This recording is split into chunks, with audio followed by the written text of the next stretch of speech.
What did you think of the team as 19-year-old Stine when you were first joining them? I was close to being a little starstruck, I have to say that. I'd watched the girls for years and every December following them closely. So it was a pretty big thing actually to join the squad and to be selected at all. So it was very special for me. So you had won a junior Euro in 2009 and a World Championship in 2010. When you were playing in those teams, did you feel an influence from the senior team when you were coming up, or an effect of maybe the culture, a trickle-down effect of the culture of the senior team into the junior teams? Yeah, I think so. I think that in Norway, it has been a lot about bringing the good stuff from senior down also on the younger teams. And it's a very good organization around it, and very professional actually, quite early on. That's at least my impression. So we felt it, and we also had, I remember maybe a year before we took our first junior gold, and we had a camp that was at the same place at the seniors, and then it was, wow, that was so inspiring in a way, of course, to see all of these big stars being that close, and okay, we're next ones up. So yeah, it's a good organization for it, and it was at that time at least a little in this culture that Norway, they are in the top always. Was there anyone in particular you were looking up to as a player, and was there anyone who I guess looked after you when you first came into the senior team? Yeah, but of course these big names like Tony Larsen, Gro Hammerseng, the players that won everything, that were very that did good in international handball for years. Those were some of them. I think when I came into the squad, it was in general a very good team to get into, and I was also lucky enough to have some of the players from my own generation coming in at the same time, so that felt a bit more secure, of course. But it was also they took good care of us. I had to carry some balls and some bottles and these things, but I feel that's a part of it, and that everyone has to go through anyway. So it was a good way to come in. And so when did you start to notice then you started to have more of a kind of a senior or leading role then in the team? And did you take that influence from what you saw beforehand? Yeah, for me I was kind of for 3 years I was always in the championship. I was selected, but I didn't play much. So I was there to learn, and of course I could observe, I could see a little how things worked. And then when I suddenly then got into the captain's team, as we call it, it's one main captain, and then you also have like a second captain in, I think it was 2014. Of course, I was a bit more prepared, and I took the steps and like the grades a little every year. So yeah, I feel that it's a good system somehow, even for that. Can you tell us a bit more about this captain's team? I've heard in some clubs or some national teams, they have these 2 or 3 players. What was it like for you, and what it's like for Norway in general? So we have the captain, of course, selected from the coaches. The same then for the second captain. And then we also have one, like a player who is named from the girls, who is like the voice of the players. We are more in between, and then you have this one who is only supposed to like talk the players' cases completely. So we are 3 in that captain's team, as we call it. And when I first came in, then it was Caroline Dyre Breivang who was the captain. So that was in one way the perfect person to start this learning process for me with, because she's one who has control of everything, like remember every player's birthday and just completely control. So I was thinking, like, when she left the year after, what will I do? How will this turn out? But slowly it works out. And like I said, I could learn a little and then figure out my own way also to solve the task. It's not like I'm gonna become her. And that was also very important to the coaches, and that I was also very happy about. So the 3 of you sit down sometimes and go, okay, that's the person who's going to carry the water bottles this season. No, we also have a system for that, actually. So that's more about the number of matches you have. So the more matches you have, the less you do. Oh, very good. Okay. So you're doing nothing at this stage. Yeah. I'm pretty work free these days, actually. So that's nice. What did it mean for you personally then to be involved as the captain for the first time when you were announced? Because that one, as you said, comes from the coaches. I mean, in your position and your role in the center of the court, I guess you are like an extension of the coach anyway.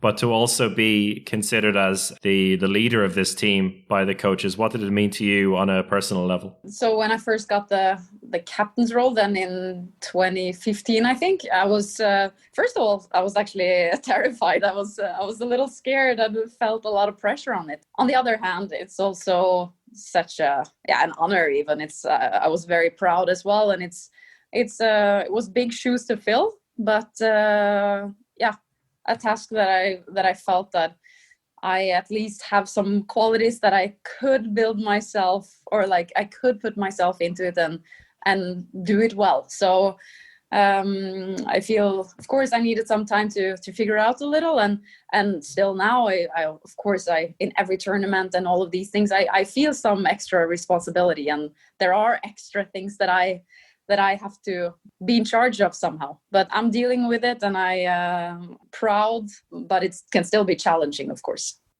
Do you ever feel like it overlaps or kind of affects your play sometimes, and maybe it gets to you a little bit too much? Yeah, most of the time it's completely fine. But yes, I have felt that as well, because I think especially in times when maybe I struggle a little personally myself, it's a lot harder to feel the responsibility of everyone else as well. So then I can for sure feel it. And I also feel a lot that if we lose, or if we play bad, or if something is wrong, that it's more my fault. So that load I feel a lot, or can feel, but most of the time it works fine. Where do you think that comes from? This, the thought that, as you said, it could be your fault. Is it like the way you viewed other captains in the past? Is it perhaps the perception of the Norwegian public, or is it purely just like a self-doubt? I think it's a mix, actually. I think it's a little the way I see the role of a captain. And that's, of course, influenced by how I've seen other big names fill the role earlier. So it's a lot about my own expectations, and it's a lot about just this fact that it's a big role and it's an important role in a team. And maybe I also, just because probably I'm also more critical to myself than the people around. So I think also that I expect a lot more from myself maybe than the others do even.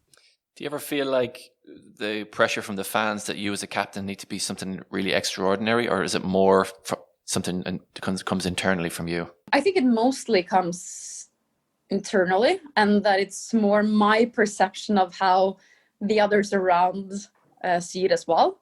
So it comes, of course, with the pressure I feel from outside, but I think I make it bigger than it is, to be honest. So it's a lot of internal, but of course it also comes because I know that the pressure is huge, and at the same time I also want to somehow be this solid player for my teammates. Tell us a bit about the Norwegian public and the culture around the team, because from going through these championships over the years and meeting Norwegian fans like in the hotels and stuff like that, and also just having Norwegian friends, it is kind of part of Christmas. Like the Norwegian women's national team, it is like the build up to Christmas, and generally watching Norway get to the semi-final or final of the Women's Euro or the Women's World Championship. You've experienced that growing up through the 2000s and seeing them over and over again in the final. And nowadays you don't have any Decembers anymore because you're in it. What do you think of that, I guess, the tradition then, and the effect it has on Norway and the effect that it has on you and the team? Yeah, without any doubt. In Norway, it is a Christmas tradition. It's written in the papers every single year, and it's all about Handball in December. And in this way, I feel we are extremely lucky to have that big amount of the population following us that closely. So mostly it's an amazing and great thing. At the same time, it makes a lot more pressure, and I think also the interest comes because of the previous results. People watch because they are used to seeing us succeed, and that's a little how it works. And in that way, of course, it brings a lot of pressure. At the same time, I also think that the national team has been very good with dealing with this type of pressure and kind of preparing players for it. For me, for example, I came in very young age, didn't necessarily play as much the first years, but I was still there. I was still like feeling the atmosphere, feeling the culture, see how things work, and they always have a big focus on the working process, that it doesn't come easily, and I think that that's the best way to deal with pressure, that you still try to prepare the best. Legacy is a word which often comes up when you talk about Norwegian captains. Is it kind of dangerous to think too much about your legacy too early, that you kind of maybe get a little bit distracted by that? Yeah, it is, and I never thought about it as like that much as legacy. So now I got a little it's true. It's a lot about my legacy. No, but you're right, of course, and I also think that is why it's so important to focus on all these working processes that you have throughout championships, throughout the years. That even though you have all this pressure and you have really big shoes to fill, you still work the same way, and you try to prepare as hard as you can. And I think that helps a lot. And also we actually, with this captain's team, we also got a lot of help from a coach from the Olympic Committee. So we even have one person we can talk with, have meetings with. If there are any cases, we can get help even from a more professional level. And I also think that in certain times, and especially when we were getting closer to the championship starting and the pressure gets higher, you pretty much get help on those aspects as well. Funnily enough, everyone we're speaking to on this, so yourself, Caro and Kari, all came in at a super young age. So you were 19, the other two were 20. We see it now with players like Henny, who's 21 and has already been a part of the team over the years. But there's always these young players being brought in, drip fed in. Is it a case of kind of sending out that message that it's always a team in development for Norway? Or is it purely a case of if you're good enough, you're old enough? I think it's a mix, of course, because if you need to have shown something. But at the same time, I really feel like they are preparing for the future. They are focusing a lot on being good for the years to come as well. So the main focus will always be on the next tournament. But in a squad of 16, you somehow always have a place for players for the futures as well. And then it depends, of course, how good are they? How many can you have? But I think it's a very good investment, and it's a very smart way to do it. And they're all about giving experience and mixing young, talented with experienced, and I think that's a good mix. And of course, in one way, it can be a little brutal. Also, I was lucky. Even though I didn't play so much the first years, they still gave me trust in the way that I was always picked.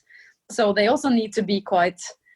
Yeah, they need to have a trust in you, and then they also keep it. And maybe that's hard for some other players then, because I kept on being picked even though I didn't play so much the first year. So it's somehow a big trust to give to someone who didn't show you that much yet. But I still think that they have a lot of experience in that, and that's a little how they've done it the last 20 years, I think. So it worked so far, and I also think that makes it a lot easier when experienced players stop playing or for some reasons quit the national team. So I think it's a smart way to do it. Do you see a difference in the young players that are coming in now in terms of mentality compared to when you were breaking into the scene? Are they different mentality-wise, or is it something similar? That I think is a little hard. I didn't give that so much thought, but I think that it's pretty the same, at least when I see Henny and see how eager she is to get better and which crazy level she actually has already. I feel that it's a little the same. You come in and you're really hungry, and you want to have a spot right away. You want to be good right away, and that's actually the hardest part as being young coming in, because it's like, yeah, you're here to learn, but you want to be good now. Like, you want to play now anyway. So And I think that at least on concerning that aspect, I see kind of the same things as I also felt myself. Interesting. I mean, maybe that's someone saying something similar to themselves, because it seems like we were speaking to Christina Niago a couple of weeks ago, and she thinks that people are maybe taking care of a bit too much. You know, they were 24, 25, and they're saying, they're still young, they're still trying to figure it out. When she was 19, she was already, you know, smashing in goals for Romania. But if you can go back into your mind and think about the years before you were part of the national team, was there one moment that sticks out to you as a fan when you were looking back at this golden generation? I actually think that what I remember the most from before, actually I feel like I remember way too little. I'm a little disappointed by my own brain here. What's wrong? No, but I think that the Olympics in 2008, that's actually the thing that stands a little out for me. I remember watching that and thinking like, oof, I have to do that one day. So that's something that really stands out a little. And they had like a crazy close semifinal, all of these things. It had it all, that championship. So that's what sticks out a little in particular.